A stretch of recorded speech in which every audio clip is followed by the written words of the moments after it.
Hi, everybody. This is Tom Riddle from Virtual Intelligence Briefing. Thank you for joining us today for another edition of the VIB Success Series. Today's topic is the art and science of competitive intelligence.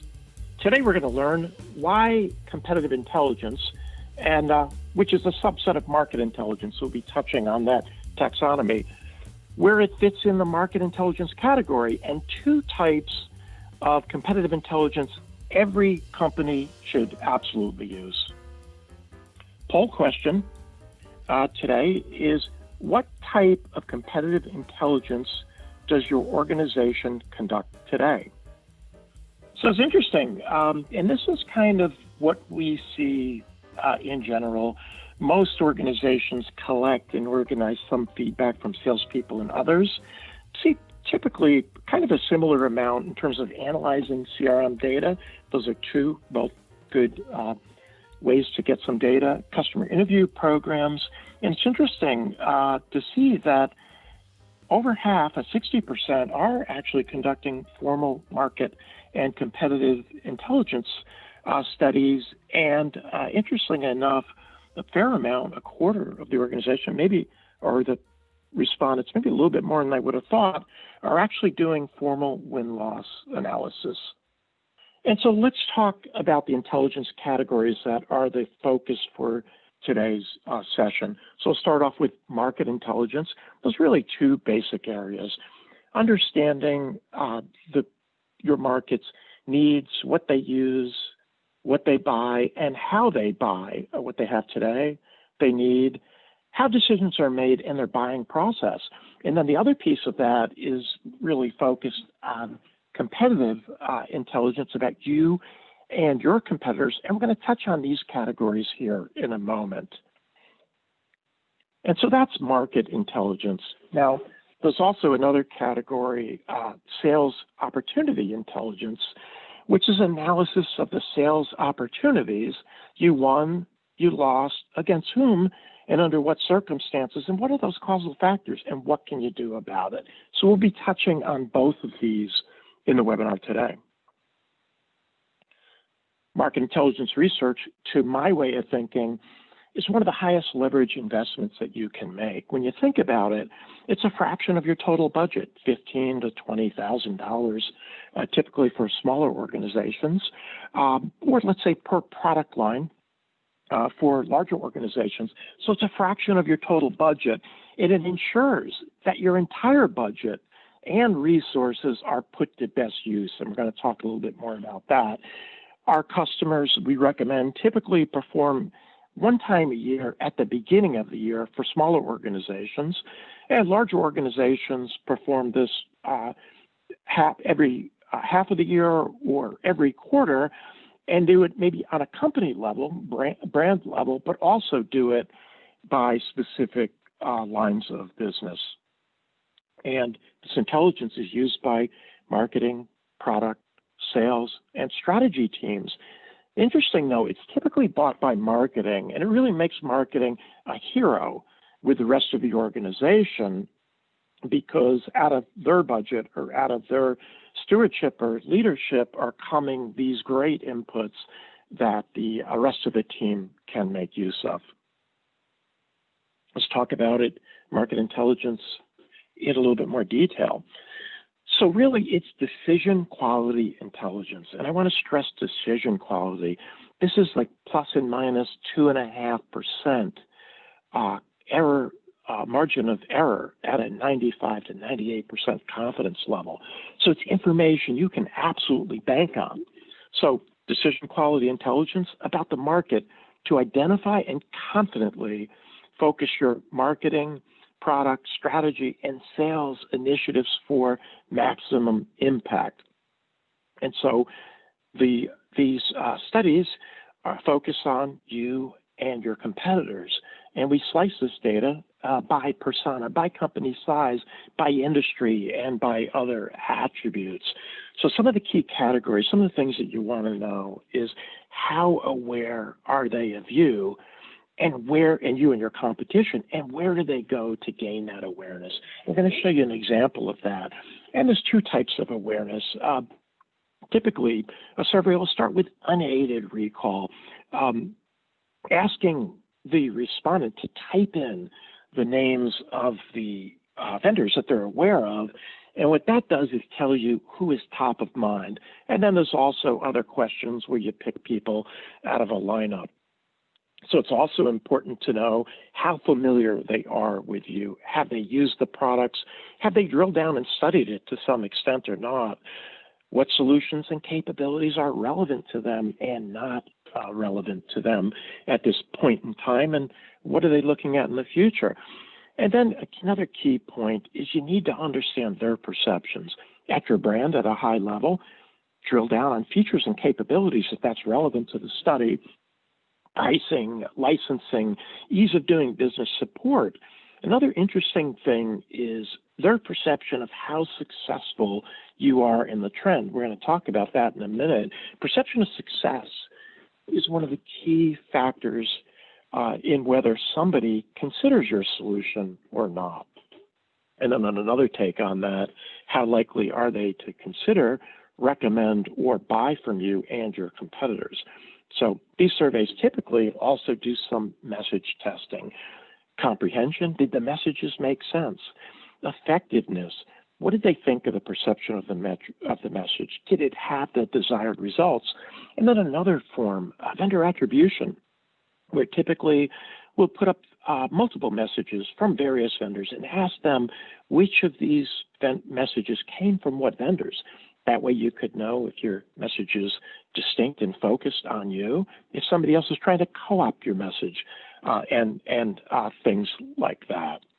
And so what are some of the success factors in executing on market intelligence? The first and foremost thing, fundamentally, is you have to be targeting, engaging the exact right people, or else the research is useless. So at a role, a level, titles, company size, industries, geos, and things like that.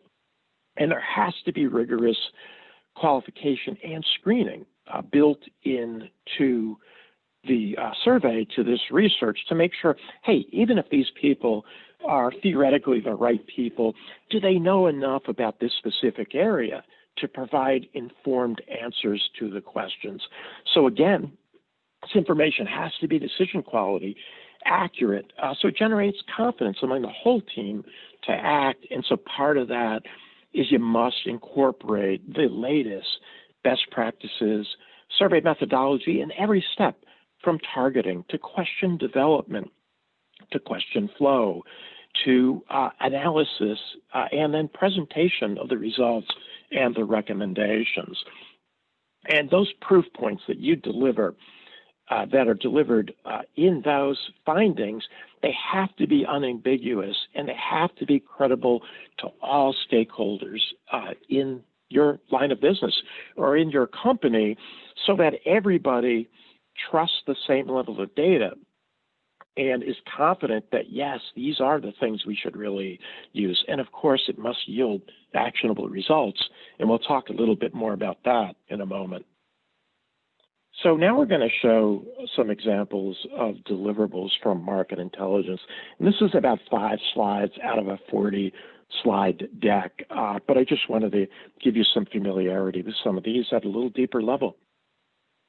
And so we talked about an unaided recall, where the respondent has to type in as many brands as they're aware of. So there's 2 things here that you learn.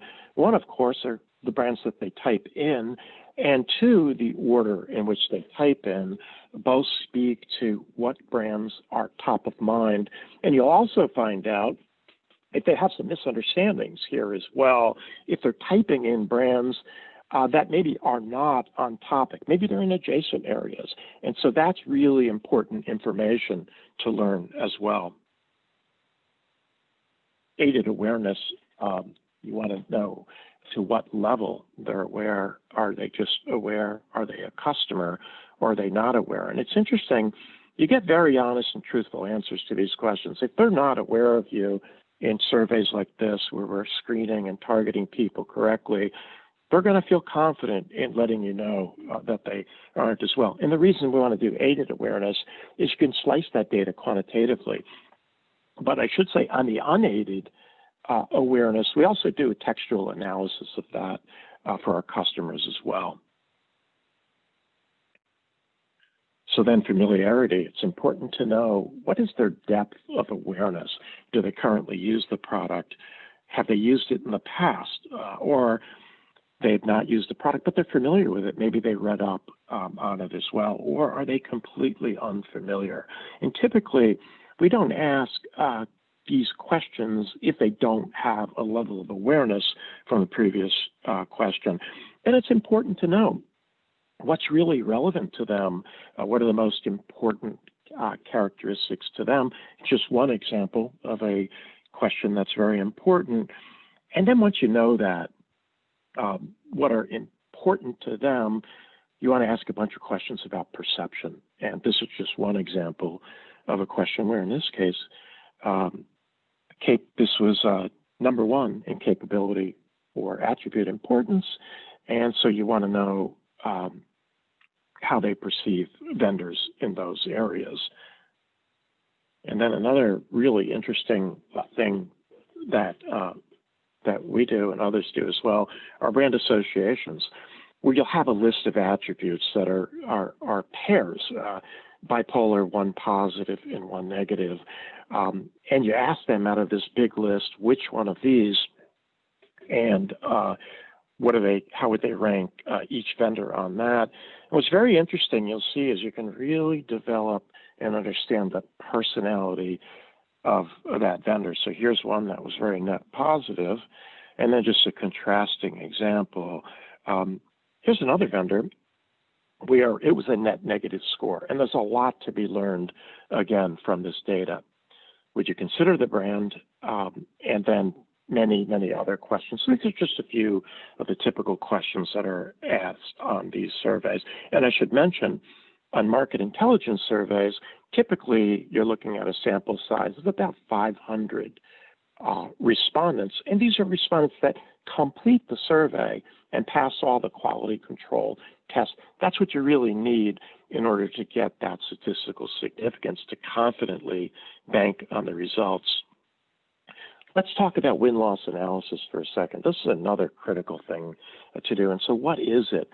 Win-loss analysis gives you that precise understanding of why you win, why you lose, to whom, under what circumstances, and important, what to do about it to increase win rates. So why is this important?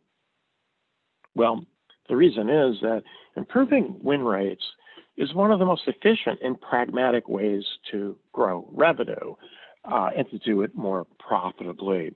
And in many cases, the findings of these win-loss analysis can be conducted in marketing alone, or by just making salespeople aware by refreshing battle cards and things like that.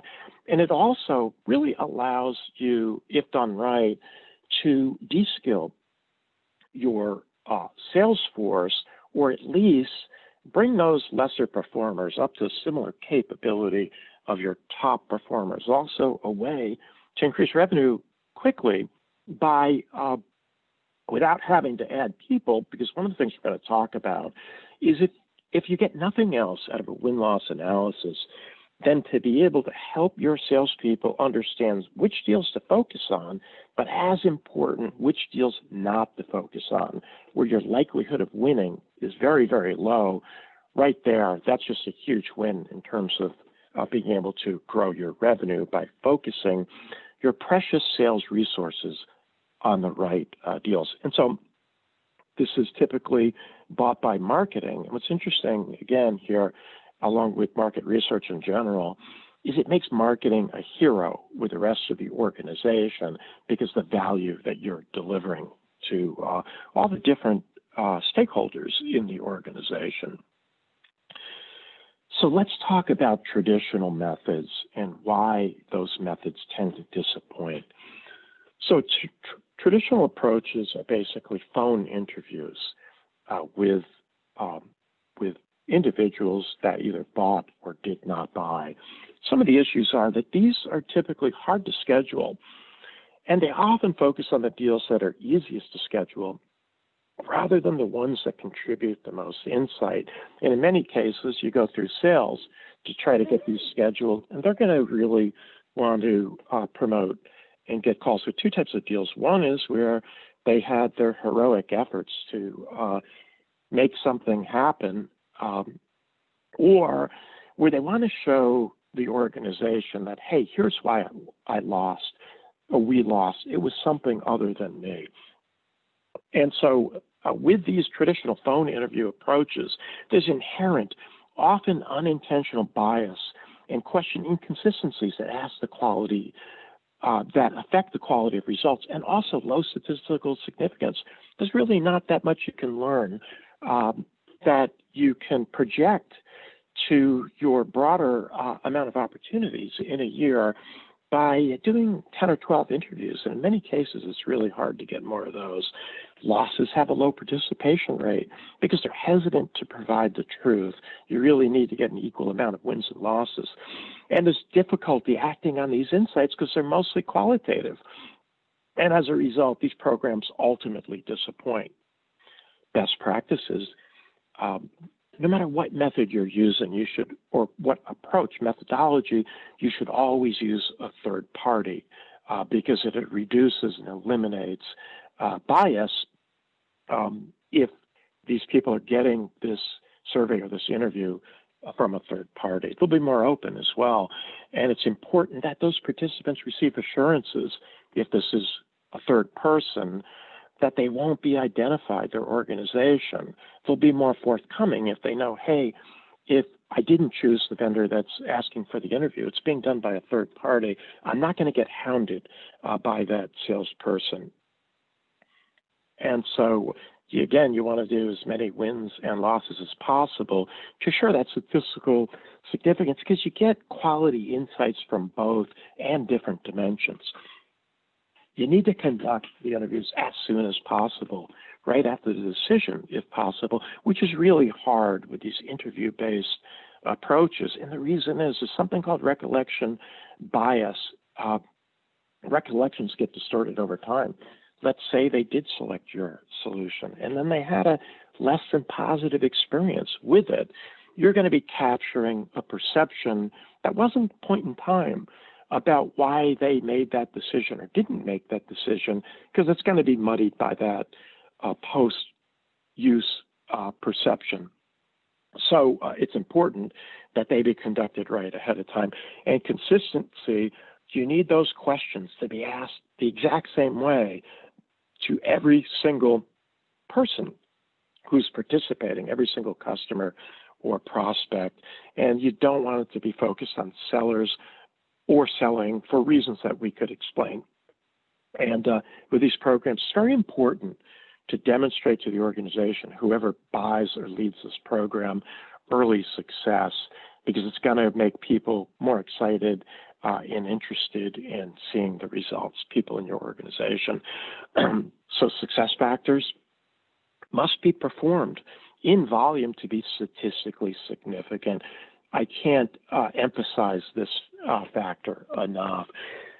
So another approach that we support is having the notion of win-loss be always on, meaning you're sampling these wins and losses periodically at a certain sample rate over time in an ongoing fashion, because this way you can identify trends before they become really material. So an example of that is, let's say you're starting to go the wrong way, losing more and more deals on a certain capability that maybe takes 6 months to code and get into your product.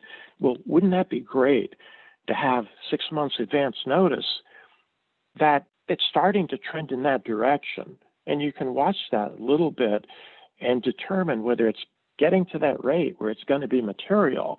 And so then you can be on that and have that solution ready before it's going to be a critical issue to your business. Now, another factor is maybe you're going to learn, and what you learn quite often from competitive analysis, very interesting things, is you'll learn about things about your competitors with this always-on approach, weaknesses of theirs or strengths of theirs weaknesses that they may not be aware of at this time, because they may not be conducting, or probably are not going to be conducting, an analysis like this that's always on. So if you're learning about that early, before it becomes really material, you're going to have a chance to educate your salespeople to weave that in, that weakness about a competitor in, to that conversation if it's relevant, or if you're starting to see that they're gaining strength in a certain area, you'll be able to sell around that. So critical that you must be able to isolate the causal factors. And we're going to talk about that in a minute, of why you win and why you lose at a very precise level, which is something that's very, very difficult to do in an interview-based approach, which is mostly a qualitative input. And again, so you want to be able to launch these programs within your organization quickly and without a lot of elaborate organizational buy-in, which you see is very happens very often, or is needed with these interview-based programs. And another thing with the interview-based programs is that you've got to teach that person, that interviewer, quite a bit about the solution, so they know conditionally which paths to go down to. And that'll set you back a month or two in terms of launching a program. So you want these programs to be inexpensive and to deliver results quickly, which is something you can't really get from a interview-based program, where those responses, those interviews, are $1,500 to $2,000 versus other approaches like one that we advocate and perform, where you're in the low $300 range. And you need to have those realistically actionable results. And actionable results are hard when you're looking at text or a lot of words, or somebody trying to put that text into categories as opposed to seeing quantitative results. So talk about an approach that we use with our customers. It's more of a quantitative approach with a qualitative measure as well. So it's simple at a high level. What we do is ask the respondent, and this is survey-based, and there's a lot of advantages to that approach, who they chose and what other vendors should they strongly consider. One moment here. And then we ask them, out of a lineup of 10 different criteria, decision criteria that we work with our customers on to come up with, select the top 5 of those, and then tell us what weight do you give to all those. Here, feature richness was most important to them in the decision criteria. Vendor support, less. And then we ask them, okay, rank each vendor against each of those criteria. For instance, who do you think was best on feature richness? Who do you think was worst in terms of implementation effort? And then we produce a quantitative score on that, so you could see the relative strength of each of these vendors. And then one of the things that we suggest is, of course, when you're getting qualitative inputs, is to keep that text box small, which sounds counterintuitive, but what it does is it forces them to bubble up the absolute most important points that makes it a lot easier to analyze that data. And then with that, you want to be able to analyze this data at a higher level. You want to be able to isolate, for instance, in your wins in a certain geography for certain deal sizes against these 2 competitors, what were the 3 most important criteria by which we won? What were the 2 most important by which we lost? What's our head-to-head against our most important competitor across all deals? Why are we winning and losing to them? And other things like that. And with our solution, a very sophisticated dashboard that's actually very easy to use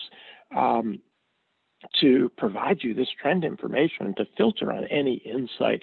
So what do you get here as a result is you are learning at every point in time going forward, and with a rolling average as well, precisely why you win, why you lose, against whom, under what circumstances, and what can you do about it to win. And the good news with this type of approach is everything is so granular. And you can assign those action items to different people in the organization. But what I'll tell you is that what we find is even if it's a capability that's lacking, very often, and we find that about 70% of the remediations that you can do to increase your win rate can happen in marketing alone. You have a feature that, hey, yeah, maybe we would like to make a change to beef up that feature, but there's a lot that can be done in marketing and with sales battle cards and other ways to work around that. Maybe there's a feature that you're really strong at, and you're seeing in these surveys that those are grading high, but maybe you're not focusing on that enough from a market intelligence survey where you see low awareness. So there's a lot that can be learned here. So with that, we've got our second and last poll questions. And if there's any, if there's not, that's fine too. So what programs of these two would you be most interested in learning about? Okay. And so with that, it's interesting. We see a little bit more than half of the people are interested in market intelligence, and almost half are interested in win-loss analysis. So I just kind of want to reiterate, if I could, to my way of thinking and our customers' way of thinking as well, doing a market study that includes competitive analysis and doing a win-loss analysis are really two of the best ways that you can spend your money on an overall market analysis done as little as once a year for $15,000 to $20,000. It gives you that decision quality confidence to know what initiatives you should be focusing on. Fantastic. So thank you, everybody, for joining us today. We appreciate your interest, and we're super interested in finding out what you thought was relevant or maybe not relevant, or what we should focus on next time. So thank you very much, everybody, for joining today.